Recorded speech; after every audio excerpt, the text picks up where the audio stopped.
What up, what up, what up, though? Hey, everybody. How y'all doing? Just wait 1 second. I just want to make sure that we are on public so we can make sure everybody and they mama can see this, okay? So just give me 1 second. Let me make sure this is on and popping the correct way. How y'all doing? Glad to be here. It is Mental Health Awareness Month. It's May, and I am here with the beautiful come through. The beautiful Miss Whitney. Hold on, let me make sure this privacy is on and popping. Take your time. Okay. Oh, there we go, public. So now everybody in Whitney life can see us. All right. Okay, you guys. Thank you guys for coming. Make sure y'all come on in and comment. Say hello. How you doing? What up, dope? We want to hear it all. We want to see it all. Today is Mental Health Awareness Month. It's another day that we're going to celebrate Mental Health Awareness Month. And how do we do that? We do that by literally, hold on. We do that by literally coming to you guys and bringing to you guys information about mental health disorders. So who are we besides beautiful and fabulous in this melon? I am Glendora Divine. I'm a licensed professional counselor. I'm board certified in telemental health. I'm a business coach to us mental health clinicians, and I do declare I am the best. And I am here representing Divine Systems Georgia, which is a mental and behavioral health practice where we specialize on females and children primarily. And we do that by searching out what is keeping them stuck in life. So we are focusing on depression, anxiety, and trauma using CBT and EMDR to help us get through to our next level. Now, do we exclude men? We don't, but we primarily do see women and children, but men are welcome as well. And Divine Sister Georgia is located in Georgia, but we are actually servicing the state of Michigan as well. Also, I have here with me today, and she's going to talk to you about who she is, and it is the Miss Beautiful Whitney. So, Whitney, come on and let us know about this J Clinical. If y'all didn't catch the green, come on, Whitney. Good morning. I am Whitney Coleman. I'm a clinical social worker licensed in Washington, D.C., You turn it up a little Maryland. bit. Whitney's turn up just a little bit. Let's see. Is that better? Ooh, is it? Can you hear Yeah, me now? that's better. Okay. So I'm a clinical social worker licensed in Washington, D.C., Maryland, Texas, and Florida. I am the CEO and founder of Jade Clinical Services, and I specialize in working with women of color who experience life transitions, anxiety, and trauma. I utilize CBT, solution focused therapy, and motivational interviewing. So, if you're looking to overcome barriers caused by intruding thoughts, stress, and trauma, feel free to give me a call. Yes. And so, what we're going to talk about today with you guys is we're talking about another mental health disorder.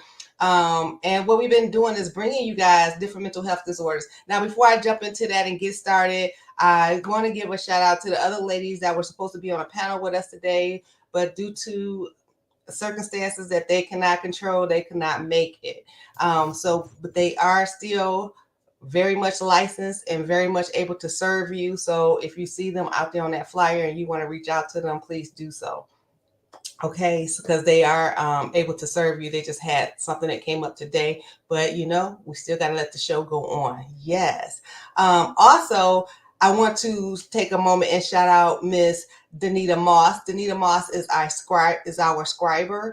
She is the founder of Trinity Scribes. And if you guys ever need somebody to help you guys get your message across while you are out here online, or you're doing any kind of performance live, or maybe it's videotape and you need somebody to help you get it through, then please reach out to Danita Moss, because she will be the one that can really help you get this done. Okay. And if you don't believe me, then just watch the chat box. Okay.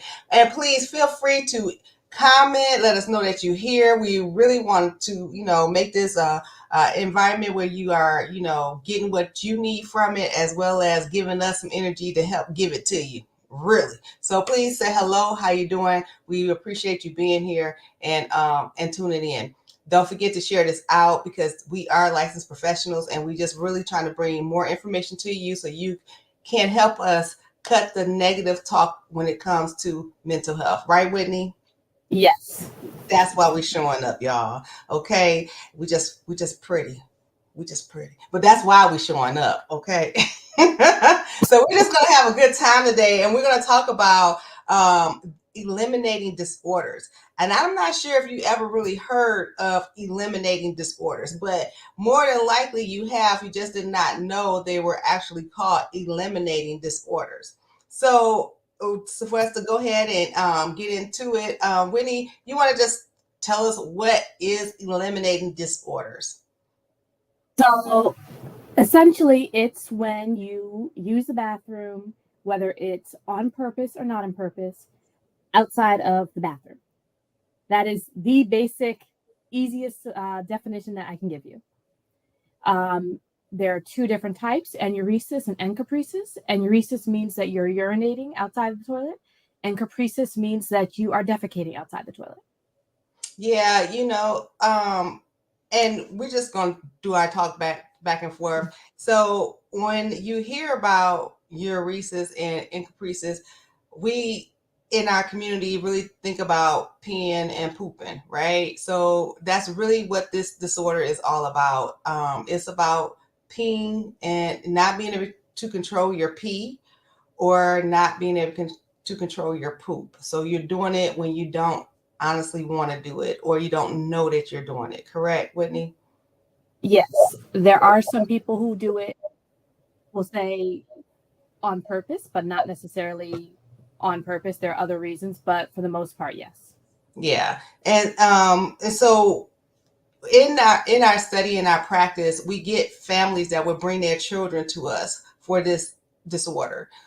We see that a lot, and they don't know. And sometimes it also get misdiagnosed in our culture, in our family unit, in our culture, basically, because we don't think of it as a real disorder that the kid is actually doing. I'm saying kid because why, Whitney? Why am I saying kid? Because most of the time, the diagnosis does apply to kids. When it comes to adults, the diagnosis can still apply, but a lot of times the diagnosis changes to incontinence. Yeah. So a lot of times our kids are misdiagnosed because we're not educated really at home about what is encopresis or enuresis. We're not really educated about it. We really haven't even heard those words before. And so when our kid is constantly urinating or pooping on themselves, we're pretty much in a situation of chastising them and trying to figure out, like, why you just won't do right. So we're stepping up to the plate today to try and help our culture understand that it might not be them intentionally trying to piss you off or get on your nerves. It might be something deeper going on. And here we are to explain enuresis and encopresis. Now, I say that we usually try and diagnose the kids between ages of 7 and 12, but Whitney, add some more to it, please. So, one thing to consider is that girls tend to potty train younger than boys. So, even though the diagnosis tends to happen between the ages of 7 and 12, girls might be diagnosed as young as 5, and boys might be diagnosed as young as 6, just because that falls in line with they've potty trained, and after potty training, there is some, okay, we're allowed to have accidents. This is still a transition period. And then by the time the girls hit 5 and boys hit 6, it's okay, maybe there's a problem. Let's go see someone. Yeah. And so when we say that they're using the bathroom involuntary, it's meaning like they might be using the bathroom in the bed during, because it's two ways they do it. It's in the during the daytime and at nighttime, nocturnal and diurnal. Say it for me, Whitney. Diurnal. That, yeah, that one. So either during the day or at night. So it literally can happen during the day while they're wide awake and they're doing an activity or whatever and not even know that they actually have urinated on themselves. They don't feel it coming out. They don't notice that their clothes is wet. They just don't, their brain is not picking up that sensor that this is happening. Just like it happens at night. So it will happen like during their sleep when they're laying down. They literally do not feel the bed getting wet. They do not feel themselves getting wet. They don't feel it. Um, so when I say it's involuntary, it happens when every place except the toilet, pretty much. You want to add anything to that one, Whitney? I think you covered that perfectly. Okay. So again, it releases at night and it releases during waking hours. They can totally be totally awake, running outside, playing, and next thing you know, their pants is totally wet, or y'all can be walking through the grocery store. I literally had a client, and I actually ran into her at the grocery store, and her daughter was not my client, and she was actually about 5, and she was standing there with her daughter, and me and her were talking because we ran into each other at the grocery store. And while we were talking, her daughter just was in a puddle. She was just standing there in the puddle all of a sudden.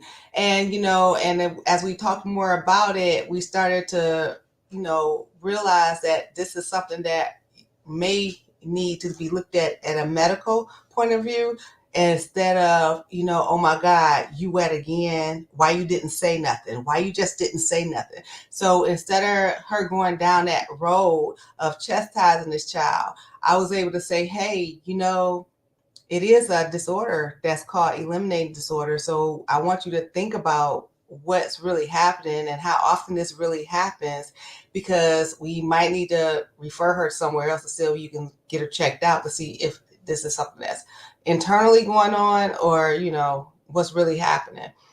So I want us to just know that we do have another life, another side of us when it comes to urinating and pooping. It's not just that our kids are doing this on purpose. They just don't want to catch on to potty training. Um, One thing I want to say before is that I also, in my research and study as working with clients like this, I have learned that it's also hereditary. Um, have you heard that, Whitney? So that one I did not know. Yeah, I have heard your Enuresis is the pen, is hereditary. And I had a client that was she was like 16 going on 17, and she was still doing this in the bed, wetting the bed at night. And the funny thing about it is that she wet the bed at night at home like repeatedly. But if she went to spend the night over to somebody's house, she didn't wet the bed. I chalked it up to a lot of the stresses that she was dealing with at home. That was also laying as a factor that was contributing to her to continue to have this urinesis problem, this peeing problem at night. Okay, she didn't have it during the day; she just had it nocturnal during the night, right? So, but as we talked more about it and got really into her history and her family history, come to find out her dad did the same thing all the way up until he was like 27. So it could be also a hereditary factor that we have to look at. And a lot of times we have these children and we're not with the other parent. We got the child and we're raising the child, but we're not really talking to the other parent, or we didn't dive into the history of the other parent before we had this child. And that's why it's really good to know who you're laying with, okay? Because when your child starts to have these issues, you can start to say, you know what? Wait, hold on. I think this was on your mama's side of the family or your dad's side of the family. They had this too. So it's another way to not again chastise the child for going through it, but find another way to look at it, see how can I help this child get through this instead of being stuck and and feeling like I'm persecuted for having this issue. You want to say something about that, Whitney? No, that is a excellent point, and that's something that I had not heard. But hereditary encopresis and enuresis makes a lot of sense. We see that with so many other things. Why not this? Yeah. And I got this one on the Encopresis. It says about 4 out of 1% of children between the ages of 5 and 6 defecate in unsuitable locations. So they basically saying that, if you have a child that's between the age of 5 or 6, you should expect for them to defecate in unsuitable places. Okay. They said from 11 to 12-year-olds, the numbers drop to 1 and 6. So as they continue to get older, they start to be more aware. And it could be even because as you became more aware, getting older, you're more aware of the social cues and how people are responding to you and reacting to you related to defecating and urinating. So that could help also with the child starting to be more mindful of, I might have to just do extra potties if I, even though I don't think I have to potty, but I'm just going to go an extra time. I know I had another kid. So I have dealt with this a lot in my practice. So I had another kid that, I literally had to write a note saying that you are to allow them to go to the potty at least 2 times during the class period.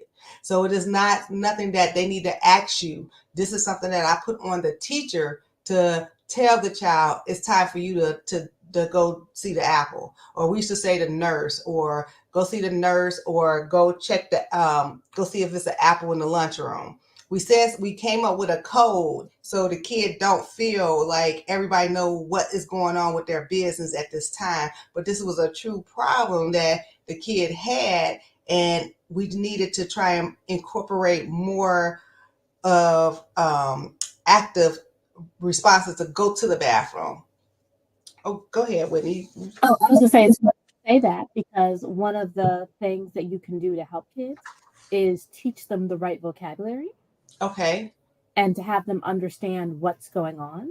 But part of that is also what's appropriate vocabulary and what's the appropriate place to use these words. Okay, so let's And talk so, about. yeah, because sometimes you don't want to say that in the middle of a classroom full of students.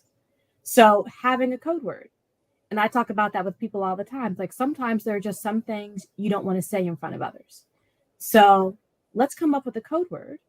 Or even if you're texting and someone happens to look at your phone, a code emoji.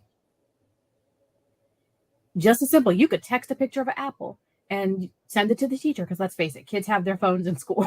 And that's why I came up with Apple. Like, Apple a day keep the doctors away. So let's just tell the teacher she's gonna say, check the lunchroom for apples today. And then saying because we made them come out of the room twice in every class, we went from check the lunchroom to see if they got an apple today, to check to see if the nurse is in her nurse's station. Go see if the nurse is in her nurse's station. But this was just all code for the kid and the teacher. So the entire class, because again, we're dealing with elementary and middle school. So and anytime you make a embarrassment situation in the elementary and middle school, those are typically the same kids that's going to go with you to high school, and it's just never forgotten. So it's like, how can we not put this on this child so they can actually move through it? Yeah. Do you And have, I'll say that. I was just going to say, if you happen to be a teacher and you have multiple kids who have different sort of needs, then you might want to have like, say, a picture or some sort of image of an apple or something. And you can have the same cue for multiple kids, meaning multiple things. And if you touch the apple, that's the cue for those kids to get up and do whatever it is that they're assigned. And no one has to know except for those kids. Yes, I like that one too. Do you have some symptoms of what these eliminating disorders look like? Do you want to do some symptoms for Enuresis? So let's start with Enuresis because that is pretty simple. So essentially, it's refusing to use a public bathroom. You see that a lot. Then you have repeated bedwetting, overnight, going to the bathroom at night. That's just, everyone knows that one. But then the unusual things are being thirsty. You see a lot of excessive thirst. You see pain with urination, which is part of the reason why they might avoid going. They don't want to experience that pain, so they avoid it. And then suddenly it becomes an issue and it comes out unexpectedly. and then red or pink urine. So those are symptoms of enuresis. And then ironically, Before you get into the mhm, encopresis, I just want to add on there. It's when you see it's like repeated bedwetting after you have like tried to really try and potty train. Like you yes, really put some energy into the potty training, but you still see this bedwetting, right? And the bedwetting is after at least 6 months of dryness, meaning that like they might have had a moment of dryness where they didn't wet the bed, but then right after that, they just had like another long, enduring 6 months of continued bedwetting. Or it can be the bedwetting must be frequent for at least 2 weeks over 3 months, 3 consecutive months. So they literally bedwet every single day for 2 weeks for 3 months. And then that's when we really want to say, you know what, is something more going on. So if you're potty training, or if your child has passed by the potty training stage and you see that this peeing in the bed at night is been like every single night, and you cut the water, you cut the drinks off at 6 o'clock, you you're not giving them any, not even juicy peach. They can't have nothing with juice in it. You don't did everything you possibly can. And for 2 weeks, 3 months, they still is excessively, they're peeing in the bed. Then it's really time for you to come and step up the game and see somebody, talk to somebody like myself, or a medical professional, or somebody like Whitney. Whitney is a licensed clinical social worker, and I'm a licensed professional counselor. Or just go to your primary care physician. Okay, now you're going to go into the encopresis. yes. And I was going to say the interesting thing about encopresis is a symptom of encopresis is enuresis. Mm, mm. So if you see someone experiencing enuresis, they may also end up experiencing encopresis. So, So if they can't hold their pee, they may not be able to hold their poop. and that's what I was going to say. Just make it simple. Okay.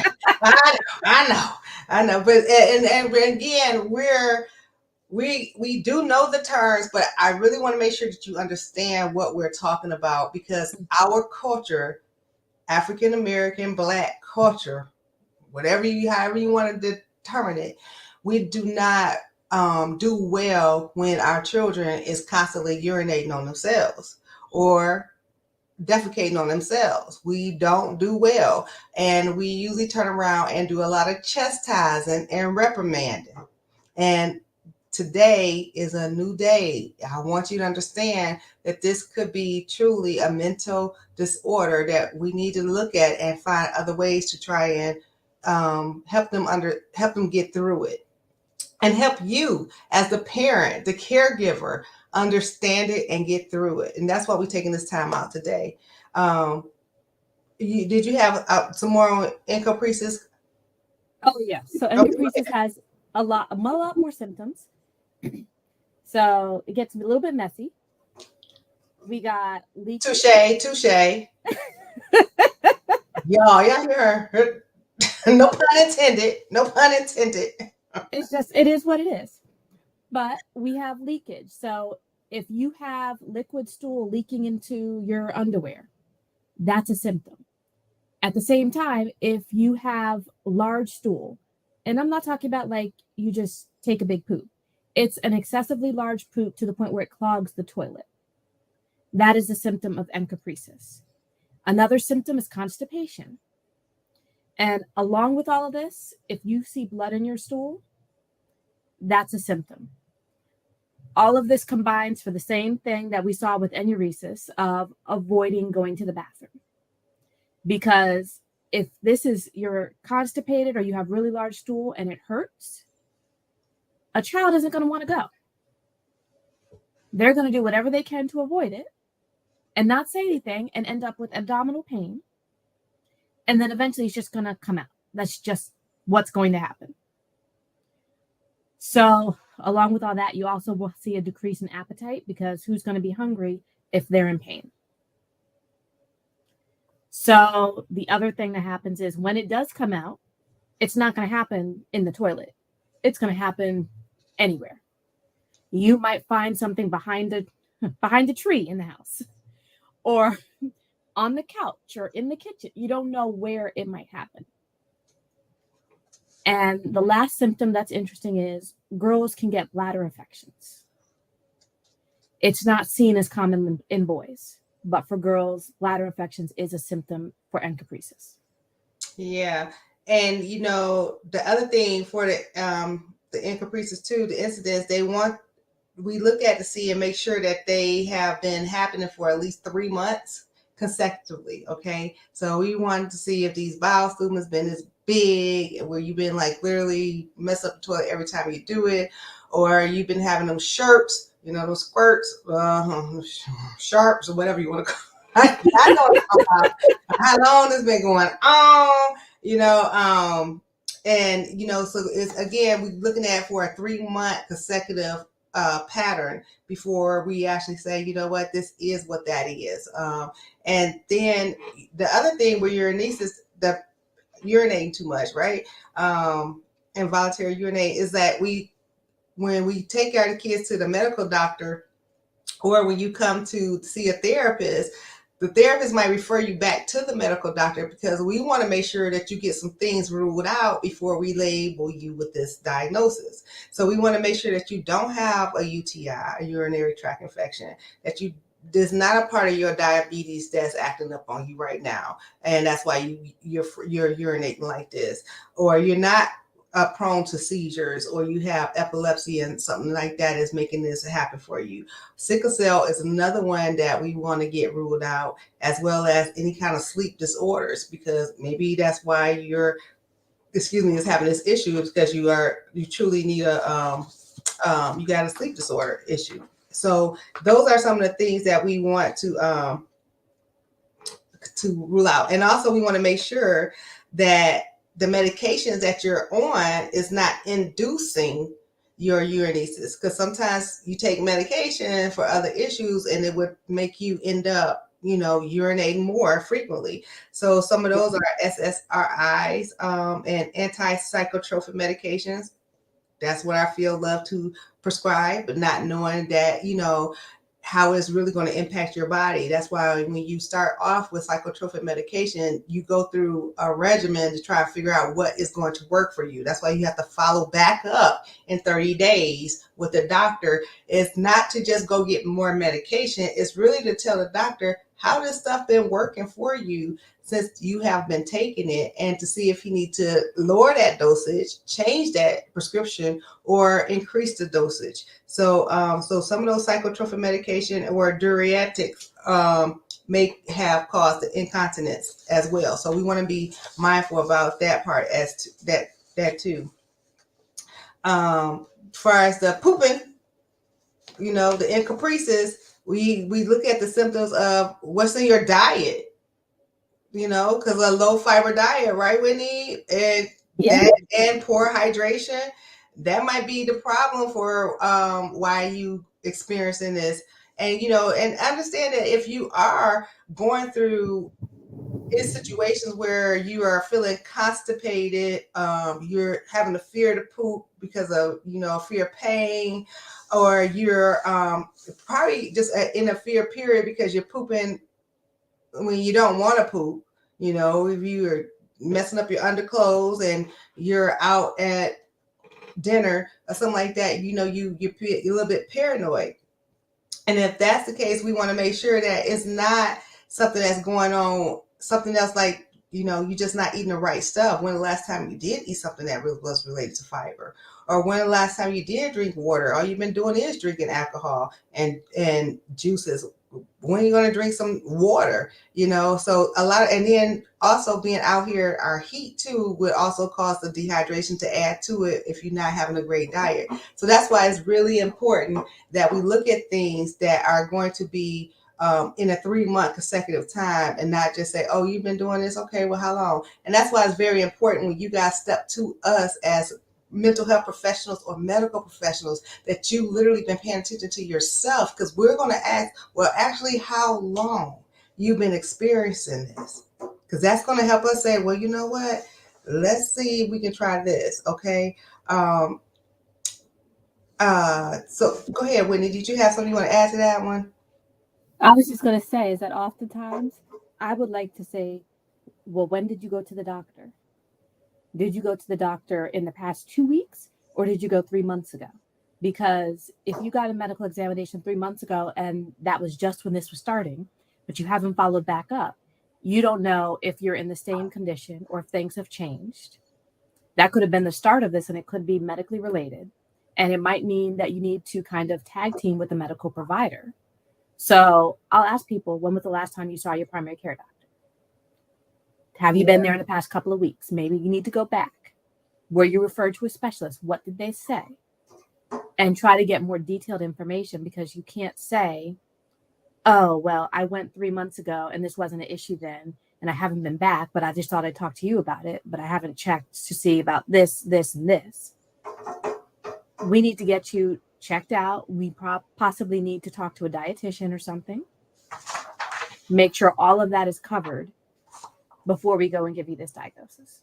Yeah, and some the other thing that they that when I was doing research on it, they were saying, well, you know what, the social economical background also can be a contributing factor to it too. So they said when people are experiencing unhygienic toilets. And I know a lot of people that really will not use a public toilet. They would rather hold it and hold it and hold it before they actually go use a public toilet or a toilet at a truck stop, or living in a war-torn area. So people who was living, we're in countries where they're actually having experiencing war, and they really not trying to use the bathroom too. But really think about it, like, can you really relax to use the bathroom when you're hearing bombs and guns and stuff going off? That's supposed to be like one of the beautiful times in the world. You're supposed to get total euphoria and when you're using the bathroom. But if you're in the midst of chaos, can you really experience that? Hospitalization or another condition, other conditions that they were maybe like not want to use it. They also said bullying. So if our kids are experiencing bullying or behavior problems like depression or social anxiety, that will make them refrain from wanting to go ahead and do number two as well. And also if they are experiencing low grades, poor grades, is another sign to saying, hey, you want to make sure that they are functioning well in the inside, because they will start to freeze up everything and just like contract. Like, I'm not doing it. I don't want to do that. It's sad, but we got to get into the treatment. How do we treat Enuresis and Encopresis? What do you got, Whitney? So I got information such as not focusing on the negative, because it sounds a little counterintuitive, like that's how you're going to treat it. But a lot of kids will develop complexes. They get self-conscious. You just mentioned bullying. You got plenty of people who are pointing out, oh, you had this accident. Oh, your clothes are soiled. Oh, you messed up. Don't focus on the negative. Don't give them consequences for having an accident. Mm-hmm. Have a plan in place. Follow the plan for when there's an accident. Mm-hmm. Make sure they have access to extra clothes. Make sure that whoever is with them is aware of what's going on and what the plan is. And then give them a reward for when they actually follow through on the plan and when they don't have accidents. Yeah. Like if your child has accidents, 3 times a day and they go through a day only having 2 accidents, make a chart and give them a star. And when they get 3 stars, they get a treat of some type.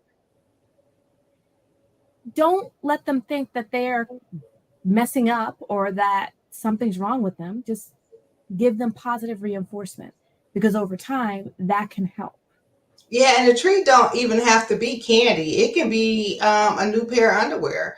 It could be a new bed sheet, a new comforter. It can be, they were able to help you cook. Cook their favorite meal or cook your favorite meal. So the treat don't necessarily has to be candy. It's the reality of, I want to praise you because I seen that you tried. You did well. You did something better than what you was doing, and I want to acknowledge you in that. And that's why I was bringing up our culture, Whitney, because our culture, we turn up, this wet again, and we use all the cuss words to go along with it, and it's not no praise. It's like, okay, the complex is starting to form and develop. Remember, we're talking about dealing with kids, people 5 to 12 years old, if not 17, but if they don't hit 17 and they're dealing with Enuresis or Encopresis, then they already don't got a lot of mouth from their parents, and it might not been positive reinforcement by the time they don't hit 17. It's been a lot of, you did this again, you need to watch that yourself, why you ain't cleaned this up yourself, clean that own room, you responsible for your own sheets. Anybody been walking around this pissy room, and this room smell like piss, closed door. We say a lot of degrading and hurtful things, and it's just based off of, this is how ignorant we were raised in the first place when it comes to enuresis and encopresis. So today, what we're trying to do is help you guys understand that it is another way to address when your child is actually a bedwetter or actually have boo-boo incidents, and they not sure or cannot really say, I don't know why I did that. And then, or when they tell you, I didn't know, I didn't feel it. We want you to take that as face value, as they didn't feel it, and then start to put in a plan to praise them. Go ahead, Whitney, and say some more, please. Oh, I was going to say, going along with that, if you have multiple children and you're buying your other children new bedding or a new bed or new clothes, but you say, well, you know what? You're still messing up yours, so I'm not going to get you something new. It's the same thing. You can't treat them differently or put them to the side, treat them as like a second-class citizen. You got to let them know that you have faith in them and that their ability to actually overcome this. And so even if it's I'm going to buy you a new comforter, and when you have 2 days with no accidents, we're going to put it on the bed. Right. And it's right there as a way to inspire them to work towards this goal. Mm-hmm. They still get the same thing that the other kids are getting. I'm glad you said that, Whitney. I'm going to go into some non-pharmaceutical management ways to handle urinating, okay, the enuresis. And you just piggyback, bell and pad method, the bell and pad method. Now, this requires your child to wear a device when they sleep. You usually get this from the urologist. So I have referred kids that came to me with uresis, and I have referred them to a urologist, not their primary care doctor, but a urologist. And so they get this prescription, this pad from their urologist, and this device contains a sensor that makes a noise when it's wet to simulate to your child to wake up. The bell and the pad method intends to stop the stream, allowing the urine to be passed in the toilet instead. So it'll wake them up. The bell, once the pad get wet, it makes the bell go off, which wakes the kid up, so the kid can stop peeing and actually get up and go to the bathroom. So that has worked before in my practice with one of my clients, and it has not worked in my practice with one of my clients. Have you ever heard of that one? Yes, I know it as a moisture meter, but one of the things that I know is some kids sleep really hard. And so you might have to get that, and then you might be the one listening out for it to wake them up if you know your child sleeps hard. Okay, that's the one that's called the dry bed training. So that's the one that's including the parent. So you're going to still use this pad, and when the pad get wet, the bell go off, but now it's not just on the child to get up, it's the parent to get up, and because you are paying attention to the bell as well, and assist that child in getting up and supporting that child and getting to the bathroom. And again, I think the biggest part of when the parent steps in is that the parent makes sure that the language is still positive, right? But not passive. You know what I'm talking about, Whitney? Yes. And sometimes it's just being direct. Like, we had an accident. It happens. Let's work on how we can address this in the future. and let's clean it up now, and then we'll go back to bed. Yeah, so I think the what I'm saying about the passive, don't be, oh, you just made it again. It's okay. Let's see. Don't do all that. No, don't do all that. Just be like, hey, you don't use the bathroom. Let's get up, Johnny. All right, let's move. Get to the bathroom. Be direct, like Whitney said. Don't bring all that extra nurturing and cut it out. Let's focus on what the problem is and move towards the solution. You don't need all that extra. You got the pad, you got the bell, you got the sensor. That's all that extra. Okay. I just had to say that. I don't know why. Okay. Nighttime awakenings. Okay. Nighttime awakenings. Here, children are woken up at regular hours during the night. This is useful where alarms do not work to alert the child to use the toilet. However, this can lead to sleep problems if the child due to disruptive sleep. And I have used this one as well. What do you think about that one, Whitney? So I think that's a great idea, but in the long term, I think it can definitely cause sleep problems, not just for the child, but for the parent. And when that happens, you're going to have a lot of cranky people. And so you have to remember to focus on the positives. Okay. So what I use this one, we try to do, instead of the night awakenings, it pretty much, I try to get them to do it like right before they went to bed. And I made the parent, like, when the alarm go off, you get them and straight to the bathroom. So, and because I could tell how the night wakenings can cause sleep disturbances. Next thing you know, they're waking up every night at 1 o'clock in the morning. And, and it's not to go use the bathroom. Now they just up trying to have a conversation. No, we don't want that.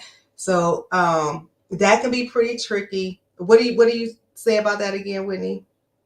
I was just saying that it can cause sleep disturbances for the child and the parent. And then you have people who are cranky, and let's face it, when we're in a bad mood, we're not thinking, and we just take it out. Yeah. And that's when you start snapping and saying negative things, and you're not thinking. So instead, you have to remember to focus on the positive and the improvement and the progress the child is making, and make active effort not to take out that crankiness and tiredness on the child, because it's not their fault. And speaking of that, it just made me think about the child going to school being cranky because their sleep has been disrupted all night, and then we get the phone call and it's not even homeroom over, and I'm already getting a call that this person is acting a nut. So, well, I guess if we do the nighttime awakening, waking a child up at night to go use the bathroom, I think in the morning, maybe you need to reiterate or have some type of positive guard about, hey, I know we woke up last night. You did a great job. Or I know we woke up last night. We might have woke up a little bit too late because you still made a wet the bed. But you know what? Today's going to be a great day. So starting the morning out with some music, motivation, and, something positive about what to look forward to, some gratitude. Make the child repeat some gratitude, having a real structured morning routine. If you have to break the night, that is full of fun and excitement for the new day.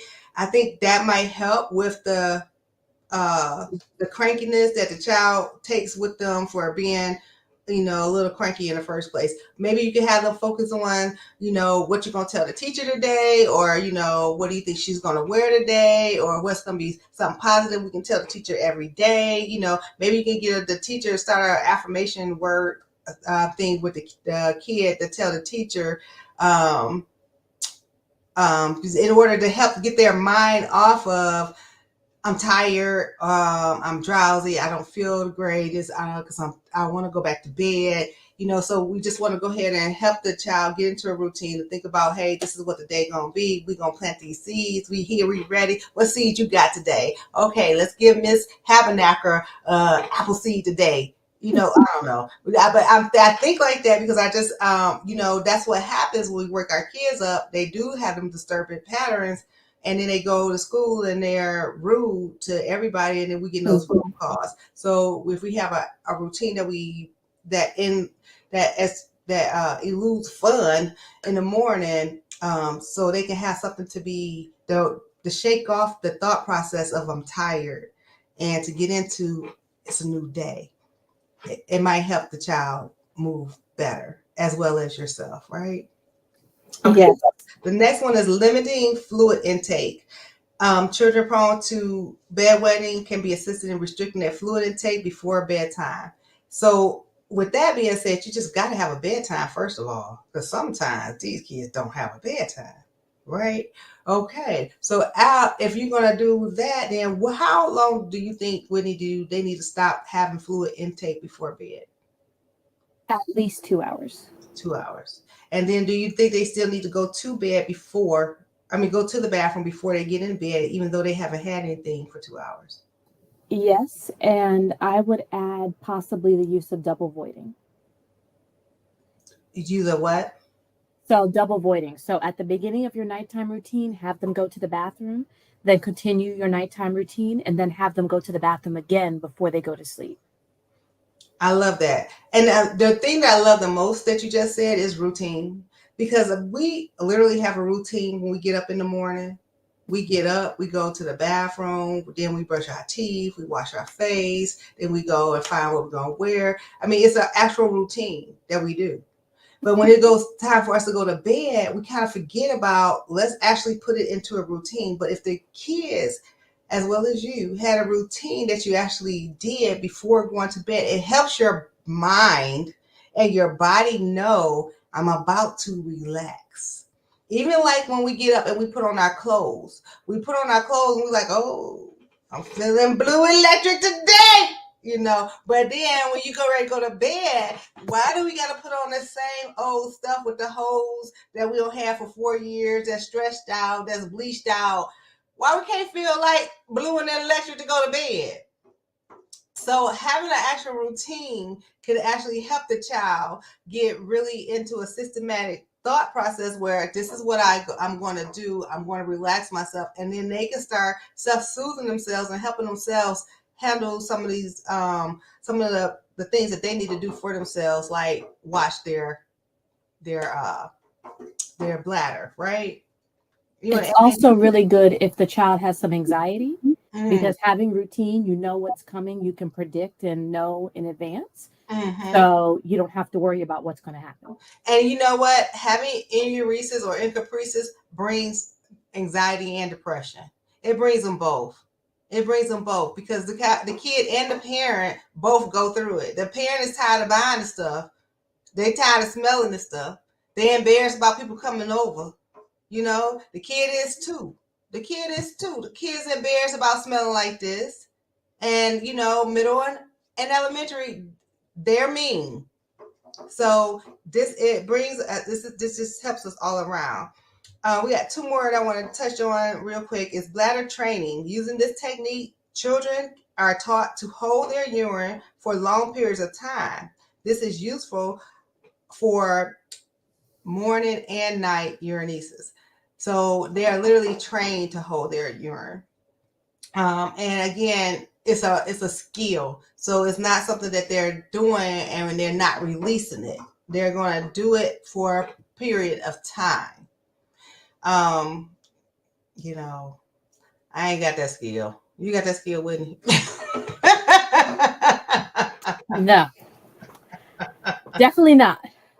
Okay, but that's another skill that they can learn. Okay, and it definitely can be taught from the urologist or somebody like me and Whitney, a licensed therapist or a medical provider. The last one is something that me and Whitney definitely can touch on. It's motivational therapy. The child and the care, and it's for both the child and the caregiver. Okay, may receive this type of therapy to boost their morale before beginning and any of the methods that we listed on this page, as far as the bell in the bed, pad, the dry bed, the night time awakenings, limited the fluid intake, or the bladder training. Come to see a therapist and actually help understand what is really going on and get some motivational therapy to help you actually deal with what you about to incorporate or how to change it. What do you have to say about motivational therapy, Whitney? I think that goes hand in hand with what we've been saying this whole time. You need to have I just forgot the word. But essentially, you need to have positivity, and motivational therapy can help you get that positivity and get you moving on the path so that everyone is focused on the future and have a goal and not just sitting here focusing on the negative and saying, oh, you messed up, you had an accident, go sit in the corner. Right, right, right. And so the thing about the Encopresis, the poop treatment, pediatricians like to handle that with laxatives and an enema. Sometimes medication is as a stool softener as well, but they really try and just encourage the parents to try and incorporate fiber into the diet, a high fiber, and drink a lot of water. I know a lot of our parents like to do is give the kids juices and take your juice and run your juice and run your juice and run. But really, they need water, y'all. They really need water. So if we can incorporate that, that'll help too with the whole fiber, the Encopresis thing. But again, motivational therapy is what we want to encourage you guys to step into and take a part of if you are experiencing any of these eliminating disorders. And right now, I want to bring on the screen is what Whitney has to offer is some positive affirmation cards, because this is like a really hard deal when you guys are dealing with disorders, mental health disorders. And when we are dealing with them, we need something that's going to help us trigger our mind to get right back into like what is the reality, how to stay on top of it and not lose our insanity. Because the last thing our kids need to hear when they are going through Enuresis or Encopresis is us beating them down and being negative, or hearing you blame yourself, or saying, you got this from your daddy. This is why you act like this. This is why you can't do nothing. No, I need you to understand on how to literally ground yourself and actually deal with the situation in a therapeutic way, a way that's going to help you heal and not continue to keep you stuck or in a traumatic process. So Whitney, please go ahead and talk to us about these cards, please. So these are positive affirmation cards, and essentially they use positive therapy along with mindfulness therapy. On the front of the cards, you have positive affirmations, and on the back, you have reflection questions. And you can use the reflection questions to have conversations with friends, family, or just as some sort of thought-provoking moment to have during the day. And it's really just something to use to give yourself a moment to put some positivity in your life, a way to start your day. You can sit there, hold it up, and talk to yourself in the mirror in the bathroom.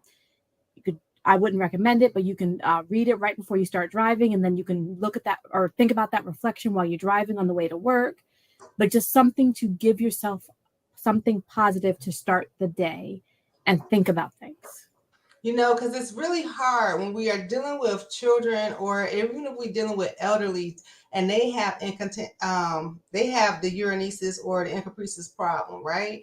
And it's really hard when you are the caretaker or you are the family member to really just get a sense of yourself, because you literally are taking care of somebody and you helping them be presentable, you helping them understand and be able to be social, right? So it takes a lot out of you. And so what she's saying is like, take these cards and get you back.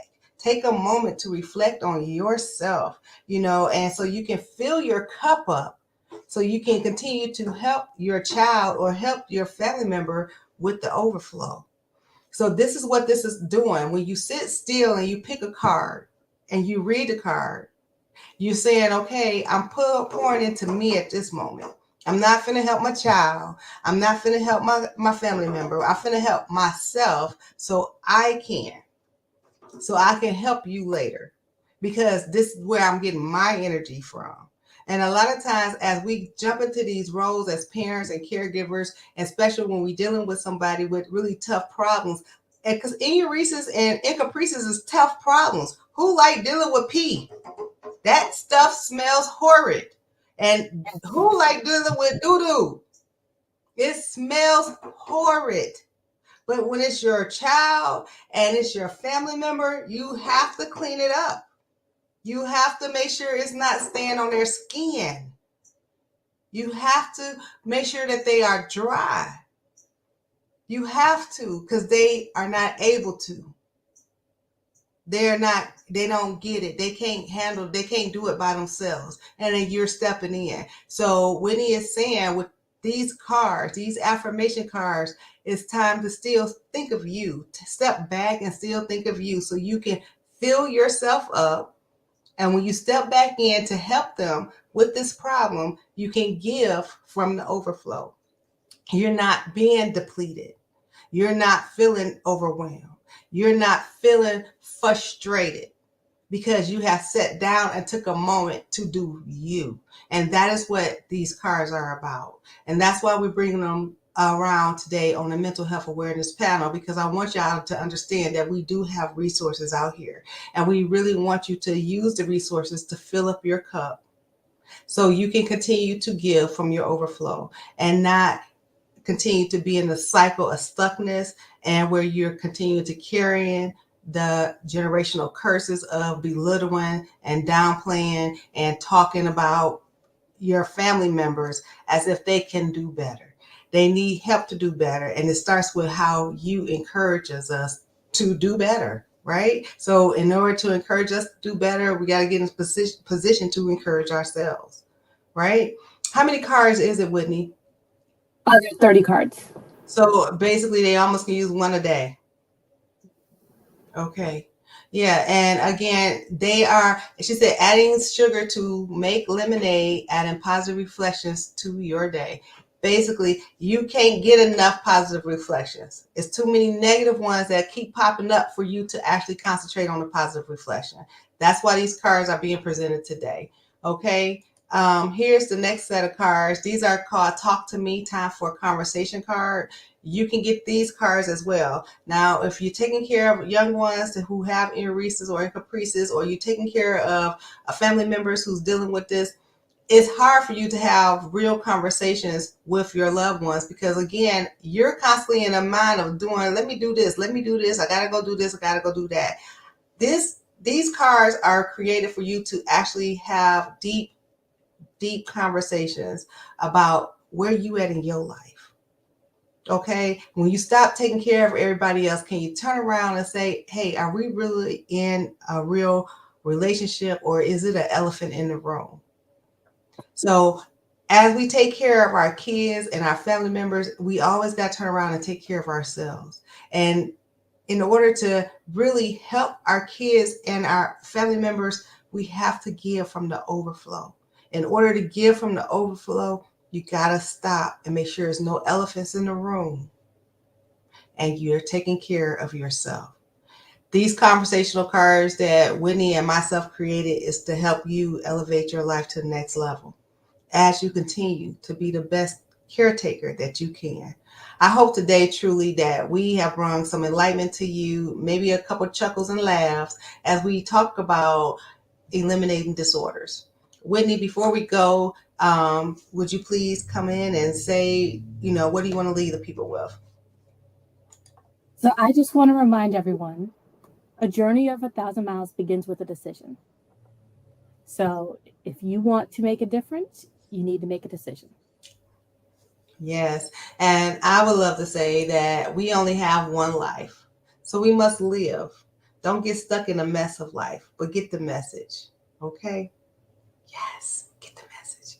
Until next week, you guys, we'll be back with another disorder because it's still May and it's Mental Health Awareness Month. And we hear mental health in it.